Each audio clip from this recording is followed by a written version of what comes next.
Hola, ¿qué tal? Muy buenas tardes. Bienvenidos nuevamente a Intelexis Mujer.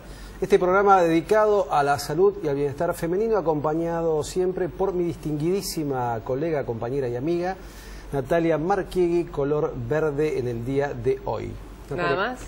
Y collar dorado. Bueno, ahora sí, ¿cómo les va? Muy buenas tardes. Bueno, aquí estamos, arrancando Intelexis Mujer. ¿Te acuerdas la semana pasada que hablábamos acerca de este Running Team, que eran pacientes con diabetes que salían a correr? Sí, perfecto. Bueno, y hoy vamos a seguir con esto, pero ahora con pacientes que tienen afecciones cardíacas.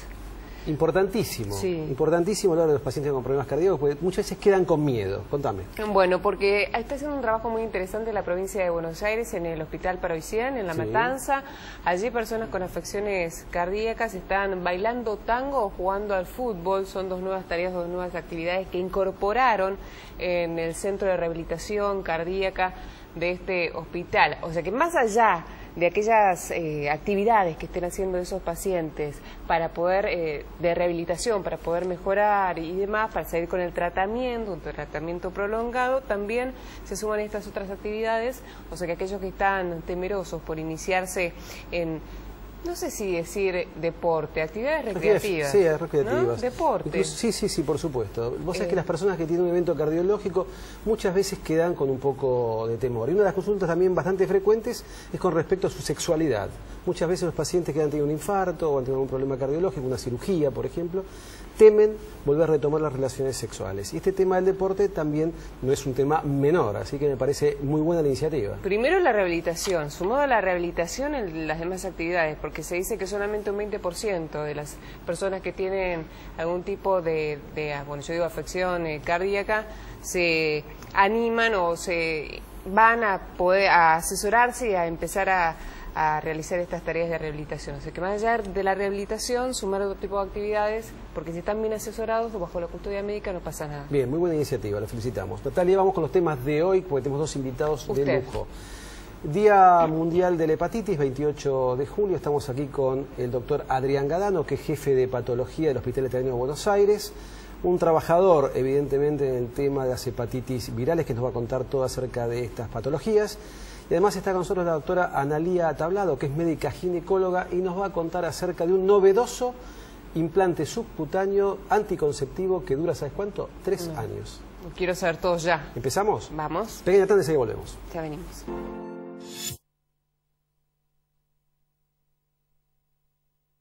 GlaxoSmithKline asume el compromiso de mejorar la calidad de vida de las personas, permitiéndoles hacer más, sentirse mejor y vivir más tiempo.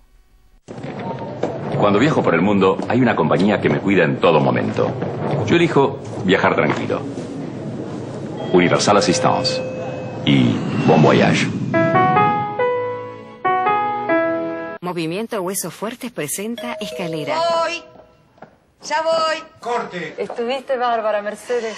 Bajar las escaleras con tanta seguridad. Sí, gracias a mis huesos. Como siempre, lo que no se ve es el secreto de todo. Por eso yo elegí Calci Plus, que ayuda a mantener mis huesos fuertes. Porque es el único yogur que en un solo pote te aporta hasta el 50% del calcio recomendado por día. Sumate vos también al movimiento Huesos Fuertes. Huesos, Calci Plus. Alejo, hoy nos contó en el colegio que toda su familia toma agua que limpia el cuerpo por adentro. Y la señora lo felicitó. Y yo creo que me felicite.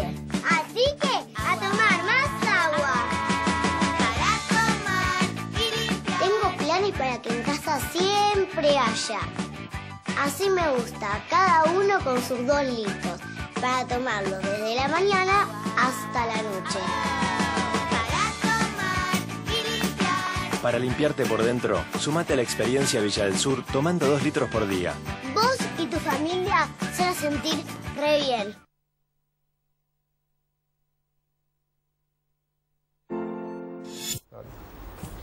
El día 28 de julio se celebró el Día Mundial de las Hepatitis Virales. Estamos ahí con el doctor Adrián Gadano, que sos jefe de patología del Hospital Italiano de la Ciudad de Buenos Aires. Gracias por haber venido. Buenas tardes, doctor. Buenas tardes, gracias a ustedes. Bueno, y estamos hablando de enfermedades que avanzan silenciosa y sigilosamente. ¿Por qué hay que tener en cuenta estas enfermedades? hay que tenerlas en cuenta, primero porque son enfermedades prevalentes, o sea, no son enfermedades raras, son enfermedades que afectan como mínimo a 1 a 2% de la población adulta. Es mucho. Es mucho. 1 de cada 50 personas en Argentina, en el mundo y en Argentina también, tiene alguna de estas enfermedades, y cuando me refiero a estas enfermedades son las hepatitis crónicas B o C. Son enfermedades que afectan al hígado crónicamente y que lo dañan progresivamente. 1 de cada 50 personas. ¿Por qué se habla menos de la hepatitis A hoy? La hepatitis A es una enfermedad aguda que no va a la cronicidad, digamos que ocurre en semanas o un par de meses y desaparece, no deja secuelas. Puede ser un problema en el momento, pero no deja secuelas. Y fíjate que en hepatitis A ha habido un plan de vacunación muy exitoso en Argentina, que lleva ya más de 5 años, por lo cual sigue habiendo hepatitis, pero vemos mucho menos empieza a desaparecer. Que antes, muchísimo menos. Nosotros trasplantamos en el hospital italiano hasta antes, hasta la época prevacunatoria, era la causa más importante de trasplante hepático en chicos, y hoy te diría que en los últimos 2 años prácticamente no hemos visto una hepatitis A fulminante. ¿Qué pasa? Sí. Si la hepatitis B o C se tratan inadecuadamente. Las hepatitis B o C, el problema principal es el que dijiste al principio, es que son asintomáticas y en general no se detectan. Ese es el principal problema, porque si uno lograra detectar a los pacientes que tienen esto, que son asintomáticos y que no lo saben en su gran mayoría, si uno pudiese diagnosticar a esos pacientes, hoy tenemos muy buenos tratamientos, tanto para la hepatitis B como para la C, y respondiendo a tu pregunta, cuanto antes uno los trate, más posibilidad de que ese hígado esté lo más preservado posible. Adrián, parecería ser, por lo que vos decís, que es difícil diagnosticarlo. ¿Es así? Y sí, o sea, es difícil porque son enfermedades asintomáticas. Entonces, la persona no tiene ningún síntoma, muchas veces no tiene antecedente o no define un antecedente, porque el antecedente es algo que subestima y que ocurrió 20 años atrás. Por ejemplo, antecedentes. Por ejemplo, un antecedente de un contacto sexual, digamos, sin protección, no protegido, pero 20 años atrás, etcétera, puede haber adquirido una hepatitis B, concretamente el tema sexual, y desde ahí quedó en forma crónica sin saberlo. O algún antecedente de exposición a algo que tocó sangre de otro paciente, en el caso de la hepatitis C, lo contagió, sin ningún síntoma, sin ninguna hepatitis aguda, el paciente quedó con una hepatitis crónica C, le daña el hígado progresivamente sin tener absolutamente ningún síntoma. A veces sin movilizar tampoco el hepatograma, que es lo que se pide, digamos, porque de rutina un médico pide un hepatograma. Exactamente. Y si viene normal... Puede estar normal y el paciente puede tener una hepatitis con una carga viral elevada, por ejemplo, con mucho virus multiplicándose, y que el hepatograma esté normal. Eso puede ocurrir porque es oscilante la alteración del hepatograma. ¿Y entonces? Y entonces, hoy, digamos, la fuerte recomendación es toda la población adulta en algún momento de su vida tendría que tener un test diagnóstico para hepatitis B y un test diagnóstico para hepatitis C. Bueno, ahí creo que hay un mensaje que estás dando muy claro, por supuesto, ¿no? ¿Qué debe hacer el paciente y qué debe hacer el médico frente al paciente? Sí, es el mensaje que más me interesa, digamos, transmitir, y muchas gracias por esta oportunidad. El paciente debiera ir a su médico clínico y decirle: doctor, escuché, digamos, que hay una de cada 50 personas que puede tener esta hepatitis crónica sin síntomas, etcétera, ¿por qué no me pide el test? Y el médico clínico debiera incorporarlo dentro de su batería por lo menos una vez en la vida, y a cualquier persona. Y esto ha cambiado, digamos. Antes nosotros buscábamos solamente población en riesgo. Obviamente que hay población que tiene mayor riesgo, digamos, de estar infectada. Un rastreador, por ejemplo relaciones sexuales sin protección, exacto, manipuladores transfusiones muchos años atrás, drogadicción endovenosa, aunque sea una vez, piercing, tatuajes. Pero la recomendación principal ahora es la que hablamos recién: una vez en la vida a toda población adulta, por lo menos una vez, aunque no se considere dentro de la población en riesgo. Y esas personas que tienen hepatitis B o C y que se hacen este estudio y se tratan, ¿terminan curados 100%? Sí, si la persona se diagnostica, además los test son muy sencillos, están accesibles en cualquier lugar del país. ¿Son muy caros? No son caros, son de muy bajo costo, las obras sociales lo cubren, y si el paciente no tiene obra social, el Ministerio hoy lo provee en todas las regiones sanitarias del país, tanto para B como para C. Una vez diagnosticada la enfermedad, tanto para B como para C, hay tratamientos. Yo te diría, para la hepatitis B, para controlar el 100% de los pacientes. Controlar la enfermedad en 100% de los pacientes. ¿Qué significa, don Controlar quiere decir que la enfermedad se paraliza ahí, incluso retrograda. Uno puede retrogradar el daño que se ha establecido hasta el momento en el cual el paciente empieza el tratamiento.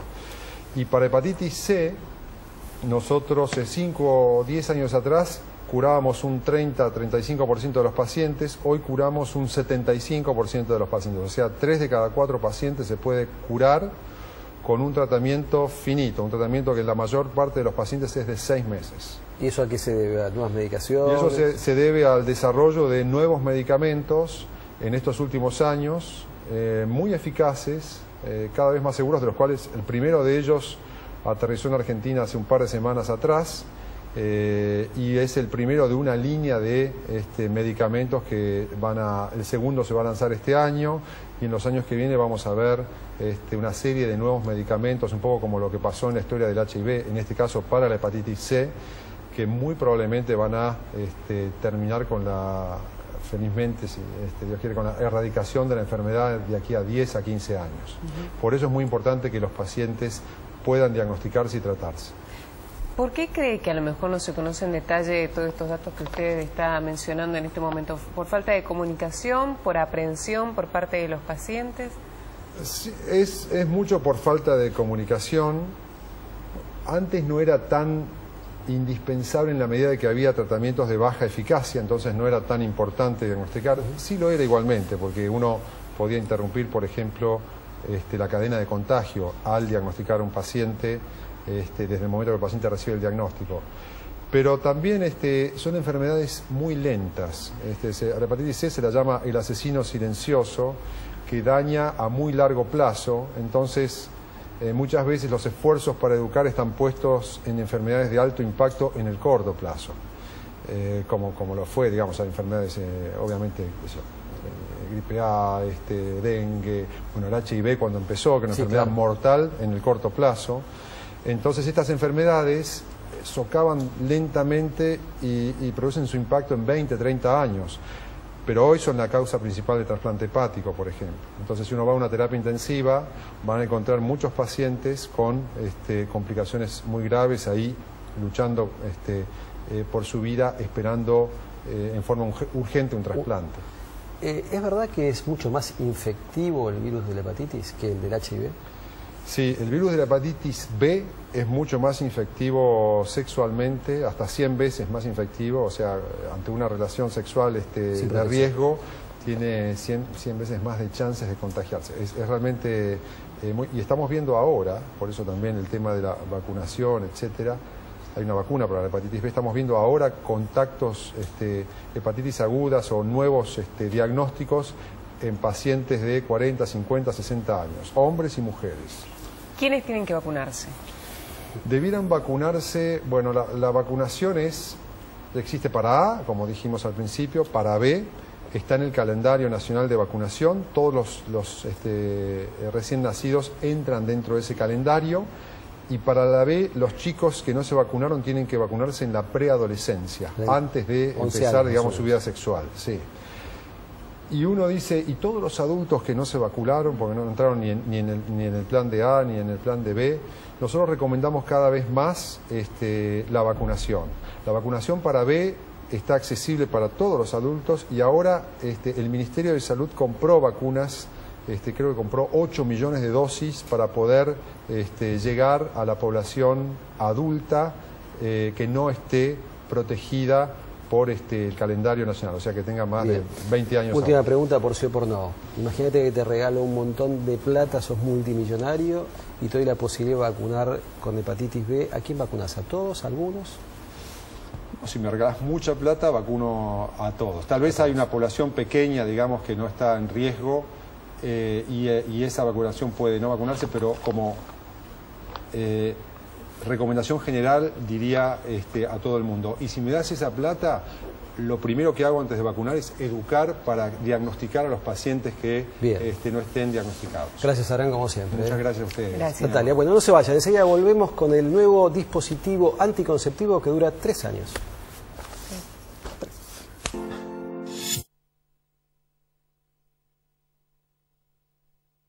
Ciensa Argentina, el aliado estratégico de las prestadoras de salud de primer nivel.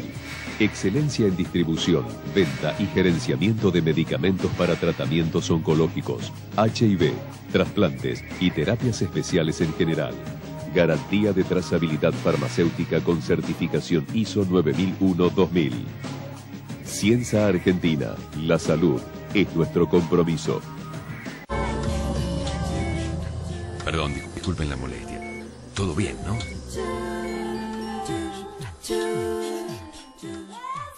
Osudra, la misma pasión de ayer, el mismo compromiso hoy.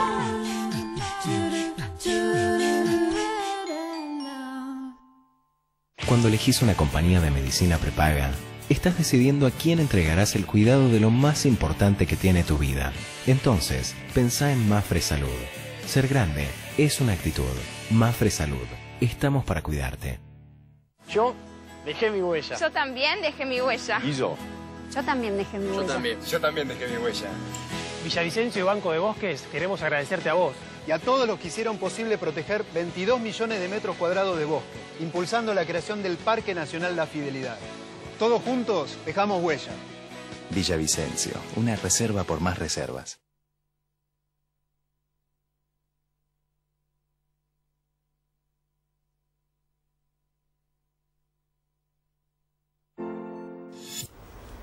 Hace muy pocos días en Argentina se presentó el primer dispositivo anticonceptivo de colocación subcutánea que dura 3 años. Estamos aquí con la doctora Analía Tablado, que sos médica ginecóloga, y nos vas a contar de qué se trata esto. Bueno, maravilloso. Este es un dispositivo que estábamos esperando desde hace muchos años. Existe en el mundo desde el año 98. En nuestro país se empieza a comercializar recién ahora. Es un método hormonal, como vos bien dijiste, subdérmico, no de vía oral, y de larga duración, porque dura 3 años. Está especialmente indicado para la mayoría de las mujeres, no importa su edad. Lo pueden utilizar mujeres que están amamantando, se puede utilizar en el postmenstruo inmediato. Tiene algunos efectos benéficos, además de su efecto anticonceptivo, como por ejemplo que mejora los dolores menstruales y los síntomas de endometriosis. ¿Sí? ¿De qué está compuesto? Está compuesto, es una varilla de goma eva. Parecida así. Exactamente, 4 centímetros de longitud, flexible, se coloca en la cara interna del brazo, lo coloca el médico con un dispositivo de colocación similar a este es el que utilizamos para capacitar a los médicos, con un brazo plástico, ¿no es cierto?, para explicar la colocación. Ahí está la camarógrafa pidiéndonos que los muestren ahí en detalle a la cámara para que se pueda ver bien. Bien. Ahí está. Tiene el dispositivo de colocación, viene con una aguja que está cargada con el implante, que es esa varilla de goma eva. Esto se coloca en la piel de la paciente. Con anestesia. Con anestesia, Eso con simula anestesia un brazo. local. Esto simula un brazo, se inyecta debajo de la piel. ¿Sí? Ahora sí, retira la mano, doctora, así puede mostrar. Tiene un gatillo y el dispositivo quedó colocado debajo de la piel de la paciente. ¿Eso lo va a percibir la paciente? La paciente lo va a tactar, no se va a ver. El dispositivo verdadero no es de color azul como este, que es nada más que para mostrarlo, sino que es blanco, así que no se visualiza a través de la piel. La paciente puede controlar que está en su lugar porque lo va a palpar. ¿Y qué tan efectivo es? Y esa es una de las grandes ventajas que tiene. Es el método anticonceptivo de que disponemos en este momento de más alta eficacia anticonceptiva. Sobre todo porque no hay posibilidades de olvidos, es decir, el problema con las píldoras o con los métodos orales que dependen de la voluntad de la paciente y de que se acuerde. Con esto sabemos que por 3 años la paciente tiene un método seguro, ¿sí? Por eso lo llamamos métodos de larga duración, como es el DIU también, el dispositivo intrauterino, ¿no es cierto? Son métodos de larga duración que nos aseguran una altísima eficacia anticonceptiva. ¿Y a medida que va avanzando el tiempo va perdiendo esa eficacia? Va perdiendo la eficacia hasta el 3er año. Luego de los 3 años, cumplido el 3er año, se puede retirar a través de una pequeñísima incisión que se hace con anestesia local, y en ese mismo acto se puede volver a colocar otro dispositivo igual si es que la paciente quiere continuar con el método. También quiero aclarar que la paciente lo puede retirar antes si por alguna causa cambió su proyecto reproductivo y quiere tener un hijo en menos tiempo que los 3 años que dura el efecto. Analía, ¿qué pasa con la menstruación? Bueno, las menstruaciones en general, con todos los métodos que tienen este tipo de hormonas, cambia lo que nosotros llamamos el patrón de sangrado. Es decir, esto es un tema que uno trabaja y conversa con la paciente antes de decidir la colocación de este método, porque los métodos que tienen este tipo de hormonas, que es un derivado de la progesterona, una de las hormonas que las mujeres normalmente tenemos, suelen hacer que tengan menstruaciones a veces irregulares o a veces que no menstruen. Esto a veces es una ventaja, sobre todo en pacientes que tienen mucho sangrado menstrual, y a veces indicamos este tipo de métodos en pacientes que tienen trastornos menstruales, de tener gran cantidad de flujo menstrual, porque suele disminuir el flujo menstrual y a veces hacer que no menstruen. Efecto que es benéfico para la paciente, no contraproducente, porque las mujeres argentinas a veces tenemos ese prejuicio de que el menstruar limpia o que es indispensable o que es necesario. Exactamente. Las mujeres piensan que bueno, se va Exactamente. acumulando, Por esto, esto no se acumula porque directamente el endometrio, que es la capa interna del útero, no crece, no se desarrolla y por eso no menstruan. Todo este tipo de información uno debe hablarlo claramente con la paciente antes de decidir este método u otro, ¿no es cierto? Cambia el humor, engorda. Bueno, en general tratamos de buscar métodos que no engorden, porque el tema de la estética para la mujer argentina es muy importante. Lo que se ha visto en general que no hay cambios importantes en el peso corporal, ni con estos ni con otros métodos hormonales, que hay muchos mitos con respecto a el cambio de peso con los métodos hormonales. Lo que se ha visto es que a veces puede haber trastornos de ansiedad que provoquen aumento de peso, pero no es que los anticonceptivos hormonales en sí produzcan una acumulación de grasas o un aumento de peso por sí mismos. ¿Y cómo se accede a esto? ¿A través de una receta? ¿Va directamente al médico? Esto no lo puede comprar la paciente. Esto es un dispositivo que, al igual que los dispositivos intrauterinos, el médico es el que cuenta con el dispositivo. Esto la paciente tiene que consultarlo con su profesional. Todavía no lo tenemos disponible en los programas nacionales de procreación responsable y salud reproductiva. Y la verdad que en los países donde se utiliza, vos sabés que este método está en utilización en muchos países de Latinoamérica desde hace muchos años, con muchísimo éxito. México tiene muchísima experiencia, Perú, Brasil, Colombia, Venezuela son países que usan implantes desde hace muchos años en grandes masas de población. Un método ideal por la comodidad que significa, por la baja necesidad de controles, por la seguridad anticonceptiva que tiene y porque además por 3 años la paciente se despreocupa del tema. Bueno, calculo que por el costo que pueda llegar a tener, si una paciente se lo coloca y al mes decide quedar embarazada, se lo quita, ¿ya no sirve más? Si se lo quita, no sirve más. Lo que pasa que si uno se lo coloca a una paciente que en un mes cambió de idea, es que no tuvo un buen asesoramiento previo. Porque la verdad que una paciente con un mes de diferencia suele saber si quiere tener un hijo próximamente. No, este es un método de largo plazo. Una paciente obesa, de un índice de masa corporal grande, ¿dura también 3 años o menos? Una paciente con sobrepeso lo puede utilizar. En general no lo debería utilizar una paciente de más de 30 de un índice de masa corporal, sino realmente obesa, ¿sí? Pero una paciente con sobrepeso lo puede utilizar y dura la misma cantidad de tiempo. Los 3 años se difunde igual el principio activo. Bueno, van a decir que es un método de anticoncepción, que no sirve como barrera para cualquier tipo de enfermedad. Ese es algo que siempre tenemos que remarcar, es decir, esto no sirve de método de prevención de infecciones de transmisión sexual. Claro. Así que si hay conductas de riesgo, por supuesto que siempre uno trabaja para la doble protección. Ningún método hormonal protege enfermedades de transmisión sexual y uno debe trabajar con la necesidad de un método de barrera como es el preservativo en el caso de conductas de riesgo, de relaciones peligrosas. Analía, ¿en quién está contraindicado este método anticonceptivo? ¿Y en quién está contraindicado? Está contraindicado en pacientes que han tenido o que tienen cáncer de mama, que tienen patologías hepáticas graves, que tienen algo que se llama síndrome antifosfolipídico, que es una patología muy particular, en pacientes que tengan sangrados irregulares que uno no tenga explicación de cuál es la causa del sangrado, ¿no es cierto? Es decir, son las mismas contraindicaciones de la mayoría de los métodos hormonales. Y la pregunta es hacia la gente, ¿cuánto va a costar este método? ¿Cuánto cuesta? Bueno, el tema del costo es variable, es un método costoso el dispositivo en sí, porque es un dispositivo que viene totalmente importado y que es costoso en sí mismo. El precio lo va a determinar el profesional que lo aplica, porque a esto entran también el tema de los honorarios profesionales, así que esto uno lo tiene que consultar con el profesional. Por eso también nosotros pensamos que sería ideal que fuese accesible a toda la población a través de los programas públicos. Claro. No, pues yo leía un tema de valores y había una dispersión en cuanto a valores publicados en distintos medios.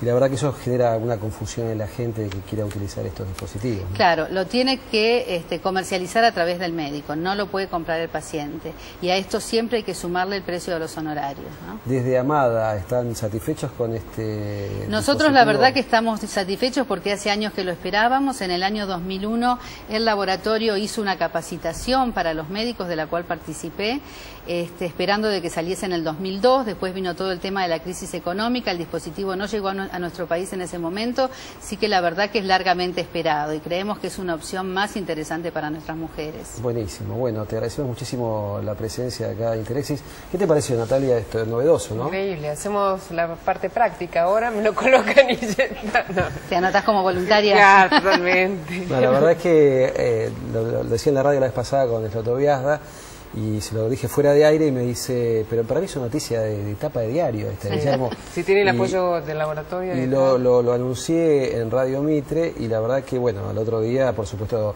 una conferencia de prensa y muchos medios lo pusieron en primera plana porque realmente es algo muy novedoso. Y como decimos, para mí es una política de Estado esto, ¿no? Para poblaciones alejadas donde la gente no tiene posibilidad de acercarse al médico a controles periódicos o ir a buscar, aunque sea gratuito, el anticonceptivo al hospital, me parece una excelente propuesta, ¿no? Con mucha experiencia a nivel mundial de muchísimos años, ¿no? Sí, la verdad que sí. Bueno, muchísimas gracias, Natalia. Gracias por la invitación. A vos. Bueno, Natalia, como siempre, nos vamos. Como siempre nos vamos. El lunes. Lunes, 18 horas. Chao. Chao, gracias.